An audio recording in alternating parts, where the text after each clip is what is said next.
Buenos días a todos, nos da mucho gusto tenerles en casa. Voy a dar lectura al comunicado que hemos preparado para este día. Dice así: comunicado de prensa del Arzobispado de San Salvador. El pasado viernes 14 de octubre, Su Santidad el Papa Francisco nos recibió en audiencia a una representación del Salvador que le visitamos para agradecerle por la beatificación de nuestros mártires, Rutilio Grande, Cosmes Pesoto, Manuel Solórzano y Nelson Lemus, la que tuvo lugar el día 22 de enero de este año. Nuestra comitiva estaba compuesta por todos los obispos del Salvador, por un buen número de sacerdotes, hermanas religiosas, hermanos religiosos y una gran cantidad de hermanos laicos. También estaba con nosotros una delegación del gobierno presidida por el señor vicepresidente de la República. Éramos un total de 400 salvadoreños.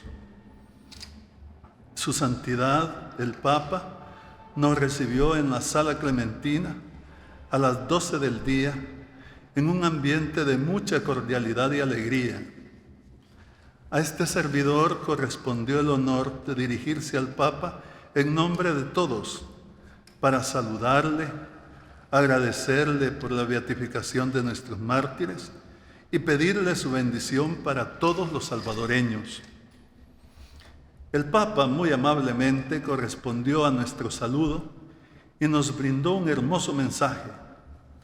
Nos dijo, entre otras cosas, que los mártires son un don gratuito del Señor, el más precioso don que puede dar Dios a la Iglesia, pues en ellos se actualiza ese amor más grande que Jesús nos mostró en la cruz. Nos habló también de su devoción personal por nuestros mártires. Nos contó que a la entrada de su oficina tiene un pequeño cuadrito con un trozo del alba ensangrentada de San Óscar Romero y una catequesis del padre Rutilio Grande, para que le recuerden que siempre hay injusticias por las que hay que luchar, y ellos marcaron el camino. Nos invitó a caminar juntos, a caminar hacia el pueblo, acompañando al pueblo, continuando el legado de los mártires. Y nos dijo que en ese proyecto de camino espiritual de oración y de lucha por la justicia, a veces tiene que tomar la forma de denuncia o de protesta, pero nunca política, sino siempre evangélica. Al final nos impartió su bendición para todos, como se lo habíamos pedido, y tuvo la bondad de saludarnos a todos y a cada uno de los 400 peregrinos que le habíamos visitado. Fue una experiencia extraordinaria. En esa audiencia con el Santo Padre hemos visto a Cristo y hemos escuchado su voz en la persona del Papa Francisco. Oremos por el Papa y pongamos en práctica sus enseñanzas. Muchas gracias. Quedo a la disposición de sus preguntas, con mucho gusto contestaremos. La primera pregunta corresponde a Alejandro Pacas, El Noticiero.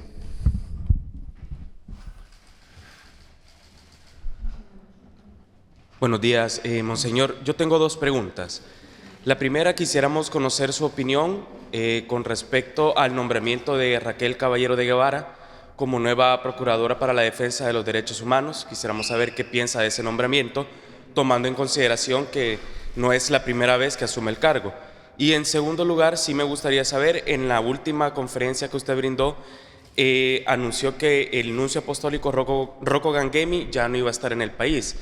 A día de hoy ya se tiene un nuncio apostólico, ya se tiene un nombramiento, y si no, ¿cuándo podría ser? Sí, muchas gracias por sus preguntas. En cuanto a la primera, el nombramiento de la señora Raquel como procuradora de Derechos Humanos. Como usted ha dicho, ya estuvo en un periodo fungiendo como tal. Hay que decir que es una figura muy importante, la del procurador o procuradora, como en este caso, de Derechos Humanos. Ojalá cuando se creó esa figura se le hubiera dado más autoridad, sino que solamente carácter moral su autoridad. Pero es importante de todas maneras para que se garantice el derecho de los salvadoreños, los derechos humanos de todos los salvadoreños. Yo esperaría que haga un buen papel. Me parece una persona muy preparada y con bastante experiencia. No voy a hacer señalamientos, ya otros han hecho señalamientos sobre ella,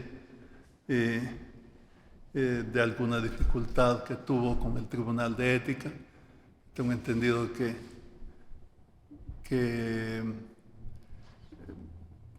por esa situación ya pagó lo que se le mandó pagar. Entonces yo creo que es importante darle la oportunidad para que cumpla con su papel y que sea una procuradora totalmente independiente y que busque el bien de las víctimas, que se identifique con el pueblo, no con grupos de poder de cualquier tipo que sea. Que no es que quiera yo hacer ninguna alusión negativa, pero me parece que hasta cierto punto ha sido un poquito el comportamiento anterior, que dependiendo de qué partido los proponía, así tenían como un mandato a seguir. Me parece que esta vez la procuradora ha sido elegida por inmensa mayoría y esperaría yo que sin compromiso, puesto que el presidente ha dicho que se le eligió por eso a ella, porque lo han elegido otros, que no es de ellos, etcétera. Como entendí yo, como dejándole en completa libertad, incluso abriéndole las instituciones para que las pueda visitar y darse cuenta de lo que allí hay. Ojalá que el funcionamiento sea bueno, le auguramos éxito, más allá de lo que haya pasado en el primer periodo, que como digo ya ha sido observado y seguramente ya han habido bastantes consideraciones sobre eso y personas que conocen más que este servidor. Yo apenas he leído las notas que están más a la vista que ustedes han presentado sobre ella. Pero repito que yo tengo esperanzas que haga un buen papel y que pueda dedicarse al pueblo, caminar con el pueblo, buscar los derechos del pueblo y no más que el bien de las víctimas, para bien de la nación, que sea una procuradora que cumpla verdaderamente su cometido. Eso le auguramos. Esperamos que sea así. En cuanto a la segunda pregunta que me hacía sobre el señor nuncio apostólico, es verdad.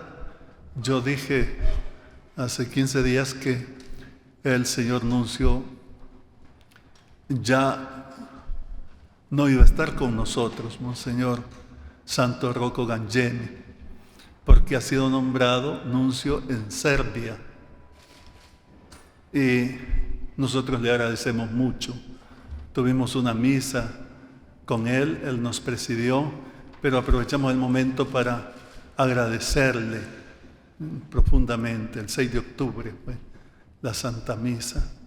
Y Y bueno, él ha sido una figura grandiosa en nuestro país, no cabe duda. Ha hecho un gran papel a nivel de iglesia y también a nivel nacional. Dios le va a pagar su bondad. Ahora él pasa a esta otra misión, que es en Serbia. Los señores nuncios así van de país en país. Es su manera de cumplir su pastoral, cumpliendo una misión en un país y en otro. Le auguramos muchos éxitos a Monseñor Santo Rocco Gangemi. Le encomendamos en nuestra oración. La pregunta suya sobre quién es el que viene, no lo sabemos. No lo sabemos. De seguro está en proceso y se nos dará de conocer. Yo esperaría que pronto, porque así sucede después que el señor nuncio de un país pasa a otro país, pronto viene el sucesor. Sin embargo, la nunciatura no queda acéfala, porque el ministro, con el señor nuncio hay un ministro, en este caso Monseñor Edward Karaam, que es de Filipinas. Él asume, mientras viene el nuevo nuncio, asume como encargado de negocios y resuelve las cosas que haya que resolver. Pero eso es temporal. Pronto, de seguro, vamos a tener la noticia de la Santa Sede del nuevo nuncio que viene y lo vamos a recibir, se lo vamos a comunicar a ustedes, como no, para que se haga el recibimiento como se hizo con este y los anteriores. Eso es lo que puedo decirles. Desconocemos todavía el nombramiento del nuevo nuncio. Solo sabemos que el nuncio Santo Rocco Gangemi, que creo que todavía está en nuestro país, pero ya nombrado en el país de Serbia para comenzar allá su misión. Muchas gracias. La siguiente pregunta corresponde a Cristian Arévalo, Diario El Salvador.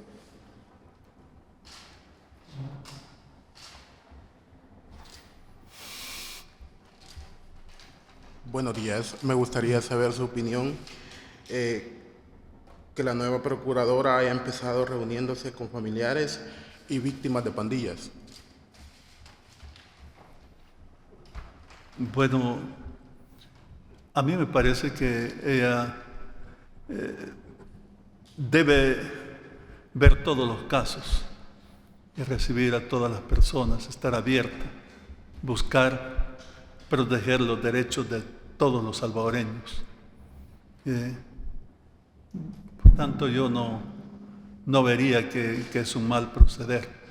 Entonces, el reunirse con unos o con otros, no tengo informe además sobre eso, pero lo que yo entiendo es que hay muchas personas y organismos interesados en que no hayan presos inocentes. Probablemente esa sea la preocupación de ella. Y nosotros también como iglesia lo hemos dicho en repetidas ocasiones, estamos preocupados por los presos inocentes y ojalá se perfeccione el procedimiento para que no se capturen inocentes. Y si se capturaron, que pronto sean puestos en libertad. Me imagino que por ahí andará la preocupación de ella. De todos modos, su cometido, entiendo, deberá ser la preocupación por todas las víctimas y por todos los derechos de las personas, de todos los salvadoreños. No es poco, es una gran tarea, pero muy importante y necesaria a la vez. Gracias por su pregunta.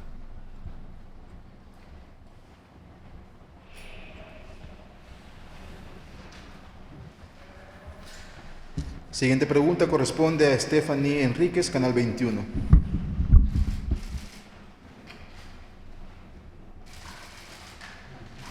Buenos días, Monseñor. Mi pregunta es, ¿cómo ve la Iglesia la situación de la población que está denunciando sobre el incremento de los precios de la canasta básica? Aunque las autoridades han hecho inspecciones y dicen que no hay como justificación para tal incremento, y sobre todo que ahora van para ver los especuladores y también sobre los acaparadores que están haciendo el incremento de estos precios. ¿Cómo ven esa situación al respecto como Iglesia? Sí, vea, nos preocupa mucho, sin duda. Yo personalmente no he estado estos días, ustedes saben, porque hemos viajado para visitar al Papa, pero con lo que usted me dice y alguna nota que he leído, claro que estamos preocupados por la parte económica. Me parece también que la encuesta de la UCA expresa preocupación de la sociedad por lo económico. Entonces, lo económico es muy importante. Antes el problema principal era la seguridad. Ahora queda lo económico. Es verdad que hay una crisis mundial, que hay una guerra en Ucrania, etcétera, cómo no, pero debe trabajarse porque no hayan injusticias de parte de los acaparadores, de parte de los comerciantes que alteran los precios, las medidas, etcétera, que se aprovechan de esta situación. Eso no puede ser, eso no puede ser. Es totalmente injusto. Y la verdad, siempre hemos visto esto. Cuando se aumentan los salarios, ya se aumentó la canasta básica. Y nadie dice nada. Si este gobierno pone manos en el asunto y lo impide, sería plausible. Y ojalá se logre y se cambie ese modo de proceder, de que pareciera que las crisis que golpean a la gente pobre son una oportunidad de enriquecimiento para la gente adinerada, para los comerciantes, la burguesía. Eso no puede ser, no es justo, no es justo. Al contrario, vamos a salir adelante todos con una actitud solidaria y apoyando al pobre, al necesitado, al que más se esté esforzando por subsistir, por sacar adelante a sus hijos en el estudio, etcétera. Entonces, esperaríamos que el gobierno pueda resolver, que se emplee totalmente en este punto, para que no se burle a las leyes del Estado y se termine vulnerando al más débil, al más pobre, encareciéndole los productos de manera injusta. Gracias por la pregunta. La siguiente pregunta corresponde a Jonathan Vázquez, Canal 33.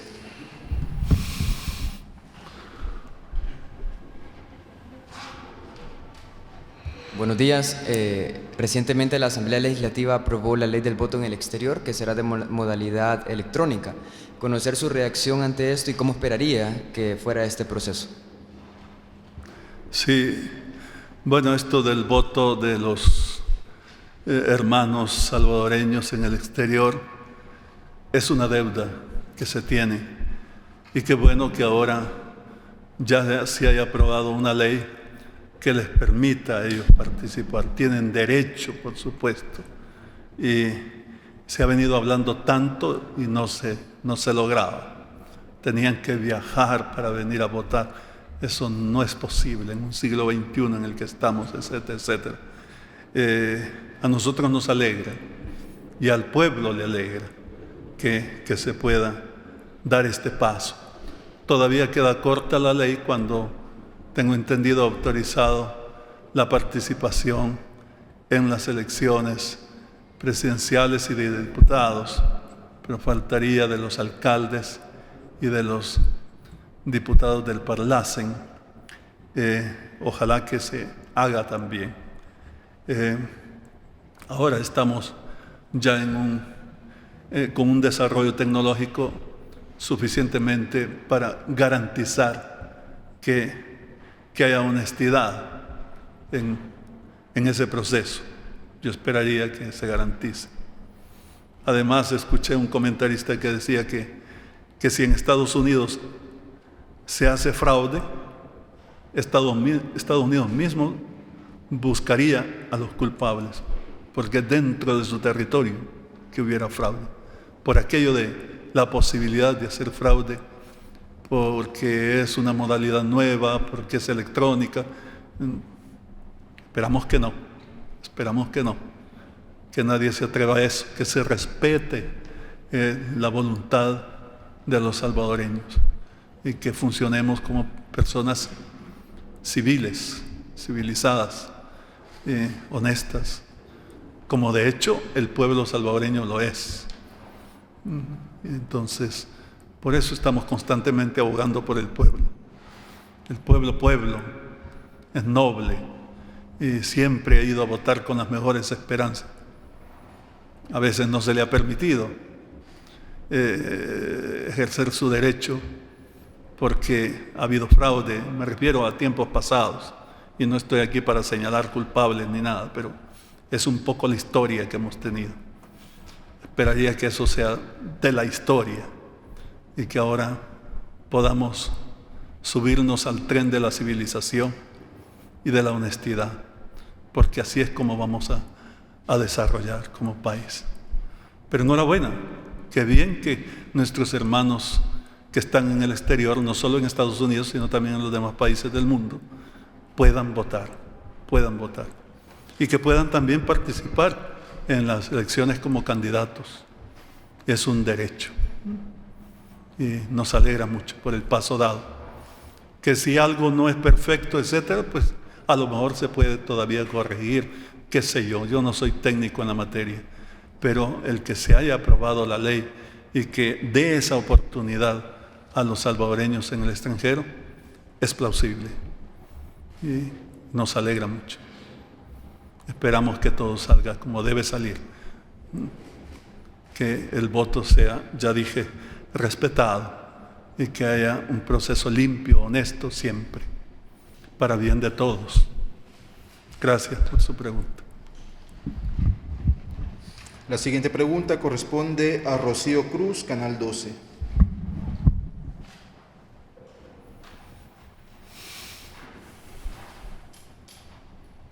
Buenos días, tengo dos preguntas. Una sería, ¿qué piensa sobre la crisis humanitaria que se vive en algunos países de Centroamérica y si El Salvador estaría en la capacidad de enfrentar algo similar? Y la otra es que en diciembre vence el TPS y los salvadoreños están preocupados porque no hay señales de que se pueda renovar este beneficio.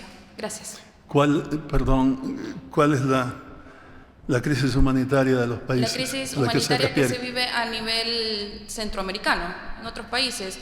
Temas de migración, de que las personas están tratando de salir y buscar otra situación de vida, y también sobre las afectaciones que han tenido por las lluvias. Sí. Bueno, yo creo que en cuanto a esas circunstancias, cambiando lo que hay que cambiar, todo Centroamérica vive una situación similar. Estamos siempre afectados por los cambios climáticos y también la migración. La migración es un problema pues muy grave y que causa tanto mal, tanto dolor a las personas que migran por las injusticias que se les cometen, por la vulneración a sus derechos. Hay personas buenas, ciertamente, en el paso para Estados Unidos. Tenemos que agradecer a tantas personas buenas en México que nos apoyan, que abren sus puertas, que nos ofrecen agua, comida, etcétera. Excelente. Pero por desgracia también hay personas que hacen el mal, que vulneran los derechos de las personas hasta quitarles la vida, etcétera. Es muy triste. Y en Estados Unidos pues puede decirse lo mismo. Y hay desprecio, hay humillación, hay marginación, porque son personas migrantes Y la verdad, la migración es un derecho humano. Todos somos migrantes. La persona desde siempre ha migrado. Dios creó el mundo para todas las personas. Y no es voluntad de Dios que la persona viva en un punto y no pueda moverse. Al contrario, tiene que haber movimiento. Y bueno, qué triste que hayan estos conceptos racistas y negativos que impiden o buscan impedir la migración o aprovecharse de la debilidad de los migrantes, como hemos dicho. Nosotros auguramos que El Salvador pueda superar esta situación, como también los demás países de Centroamérica, pero en esa situación estamos. Ahora, es cierto que la migración tiene como causas muchos efectos. Entonces, pero es multifactorial, muchos factores son causa de la migración, es efecto de muchos factores. Y si aquí se resuelve el problema de la seguridad, se supone que se resolverá en gran medida la migración. Y si se resuelve el problema de la economía, por supuesto que también. Y si se resuelve el problema de la educación, la salud, también. Nadie quiere migrar si está bien.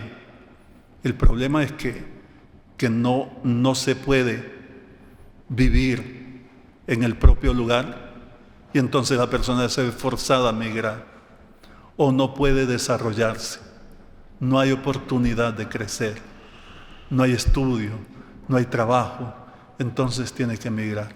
Si esto se resuelve, ya no habría motivo para migrar.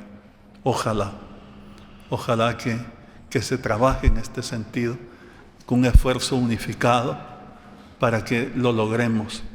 Y repito, no solo el país, sino toda la región, no solo Centroamérica, sino que toda Latinoamérica de presto se ve en esta situación de migración forzada, y es muy triste. Auguramos que esto pueda superarse y que las naciones puedan colaborar entre sí. El Papa Francisco nos ha hablado mucho de la migración, mucho, y nos ha pedido que trabajemos por la migración, y nosotros lo estamos haciendo, sobre todo con Cáritas, pero también organizaciones que se dedican a eso en la iglesia. Tal es el caso de los sacerdotes escalabrinianos. Hace solo unos días fue canonizado su fundador, el padre Carlos Scalabrini, y precisamente su mérito es haber fundado esta pastoral para la migración. Y aquí tenemos una casa, una comunidad de los padres escalabrinianos, y tienen una casa en San Miguelito abierta para todo ese acompañamiento. Y lo hacemos también en Cáritas Nacional y también en otras organizaciones y en las propias parroquias. Estamos empeñados en ayudar a estos hermanos que sufren, pero es muy duro, es muy triste.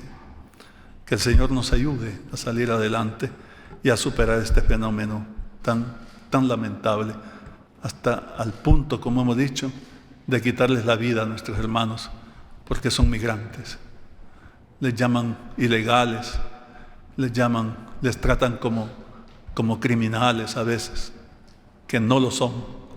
Es al contrario, son indocumentados, pero no ilegales, y mucho menos criminales. Son personas nobles, personas buenas, con todos sus derechos y con el derecho a migrar. Ojalá que se les reconozca y que vaya cambiando ese tema nacionalista en el sentido negativo de la palabra y racista que muchas veces se vuelve contra nuestros hermanos, cuando en verdad ellos van a hacer un bien a aquel país porque trabajan y son personas honestas. Bueno, me quedo aquí. Muchas gracias por la pregunta.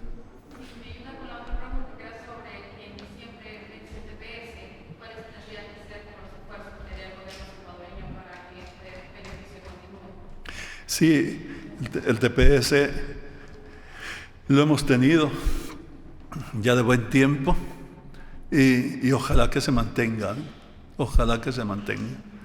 El gobierno, me imagino que está haciendo lo propio, tiene que por medio de su embajador en Estados Unidos y todo el equipo que le acompaña, de cónsules, etcétera, trabajar. Y me imagino que todo eso se está haciendo. Aquí el Ministerio del Exterior, sobre todo. Yo lo que podría decir es, desde nuestro punto, ¿verdad?, como pastores de la Iglesia Católica, pedir al gobierno de Estados Unidos que mantenga ese programa a nuestros connacionales, porque muchos lo necesitan y lo necesitamos todos. Es una situación para ellos muy importante, muy grave, y para la nación también. Si el día de mañana las cosas se resuelven, será distinto, ellos mismos van a volver, pero por el momento sería muy triste que nos quiten ese favor que nos han hecho del TPS. Entonces yo abogo humildemente porque el gobierno de Estados Unidos mantenga el TPS a nuestros connacionales. Y pidamos al Señor que sea de esa manera. Gracias. Siguiente pregunta corresponde a Edgar García, Canal 10.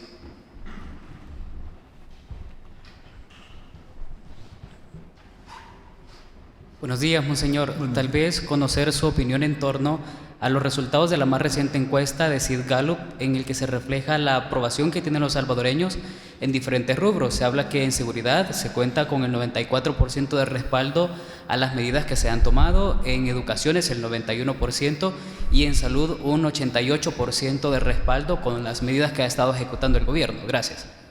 Sí, ciertamente es una encuesta que muestra esa gran aceptación del pueblo para el trabajo del gobierno. Y bueno, eso es así. Son esos los datos que ha revelado la encuesta. Yo no tengo conocimiento como para confirmarlos o para negarlos, pero me parece que en un más o menos también las demás encuestas expresan la aceptación del pueblo a lo que se está haciendo de parte del gobierno. Es cierto que siempre hay cosas que mejorar y nunca las cosas son perfectas, ni mucho menos. Pero yo creo que el pueblo expresa un agradecimiento porque no se le había tomado en cuenta, no se le había valorado como ahora, etcétera. Entonces, el pueblo agradece. Yo esperaría que el gobierno no lo defraude, o sea, que de verdad esta confianza que el pueblo tiene, esta aceptación, se vea concretizada en acciones que resuelvan el problema, porque sigue habiendo una problemática en salud, una problemática grave en educación, etcétera. Entonces, hay mucho por hacer, posiblemente sí se ha tomado el camino correcto y por eso la aceptación del pueblo, pero es un camino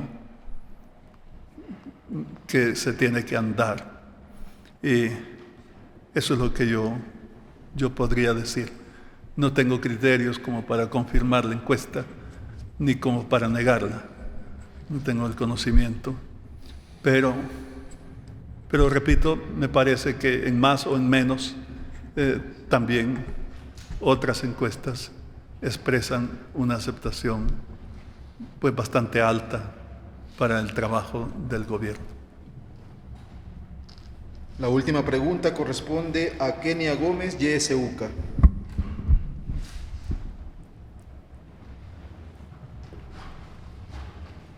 Gracias, buenos días, monseñor. Yo tengo dos preguntas que tienen que ver con los temas a los que ya se ha referido, pero que me gustaría que ahondara un poco.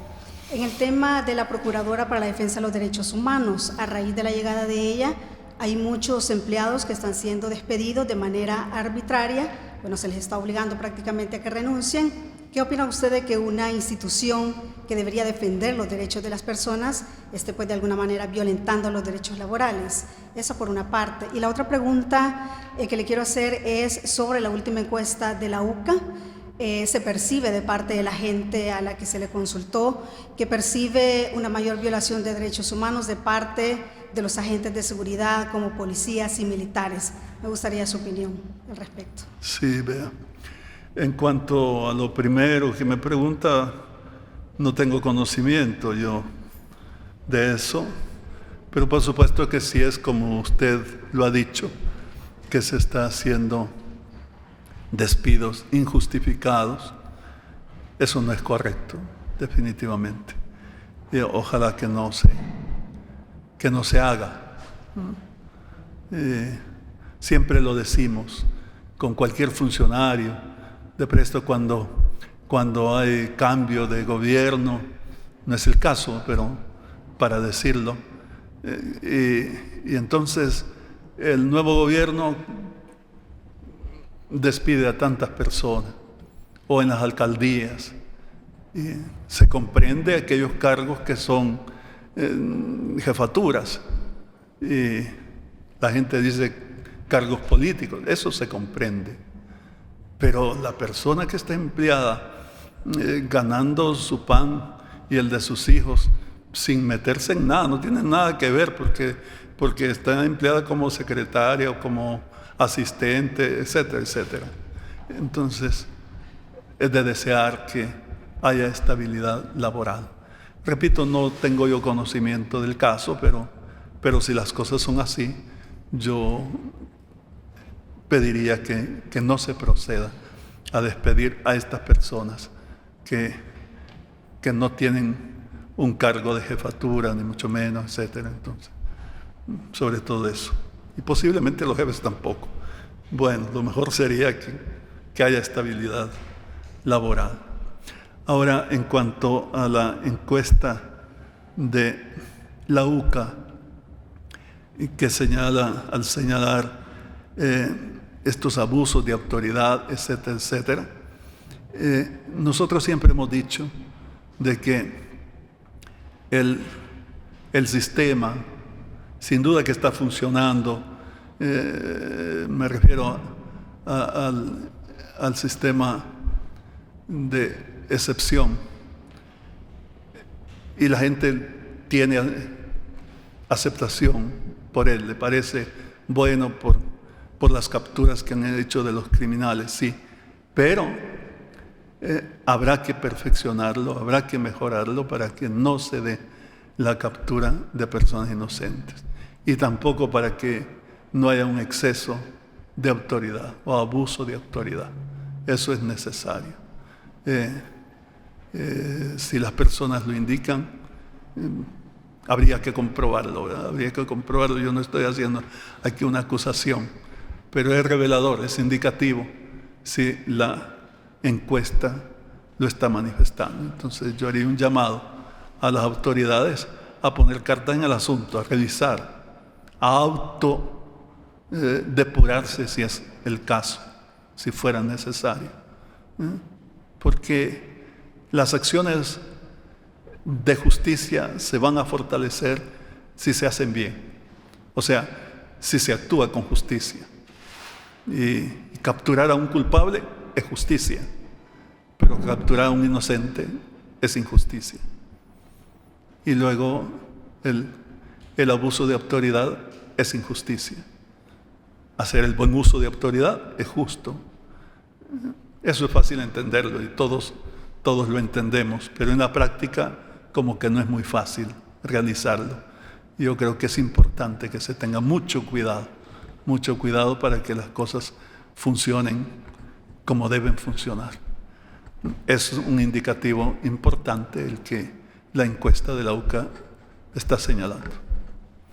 Muchas gracias. Gracias por sus preguntas y les deseo un feliz domingo a todos.